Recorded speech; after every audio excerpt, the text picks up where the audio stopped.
Welcome to the Daily Plunge. We're in the book of Acts, chapter 18, verses 1 through 11. We hear about how Paul leaves Athens. He goes on to Corinth, which is actually a boom town. There he meets Aquila and his wife Priscilla, and we're told that they were forced to leave Rome because of political circumstances. And I just think about how perhaps we meet people that we didn't expect to meet because of some situation in their life. And maybe that's an opportunity for God to work. And that's exactly what happens here. Turns out that Paul and Aquila have something in common. They're both tent makers. And so they work together. And it gives Paul a base from which to operate and to preach the gospel. It says that he went every Sabbath day to the synagogue trying to persuade people, Jews and God-fearing Greeks, out of the scriptures, as we've read about before, about how Jesus Christ is the fulfillment of the messianic prophecies found there.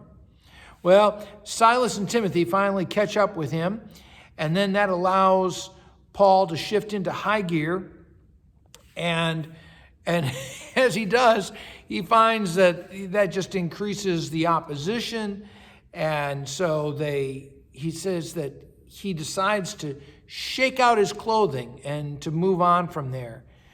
And I wonder how often do we just need to shake out our clothing and not take responsibility for folks who are making a decision to continue to be far from Christ. You know, we invite people, we encourage them, but ultimately, it's what's going on between them and the Lord. So we do have a responsibility to preach the gospel, but we should not bear the responsibility for their soul because that belongs to them. Shake out the clothes. So he goes on and he meets, he goes next door to Justus, Titus Justus, hangs out at his house doing a house church there, and maybe he had some anxiety about what he was doing, wondering is he making any kind of impact.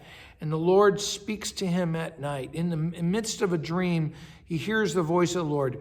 Don't be afraid. Keep on speaking. Don't be silent. Remember, I am with you. No one's going to attack you or harm you. And I have many people in this city.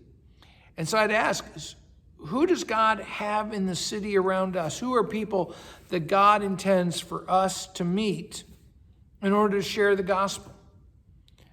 Are you praying for that? Are you praying for divine coincidences where perhaps you could share the gospel and it would open somebody's life up? You know, as churches, sometimes we can be so focused on just being together, sort of having our holy huddle, right?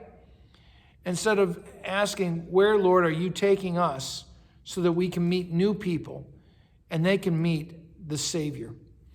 Well, thanks, my friends. Have a blessed day.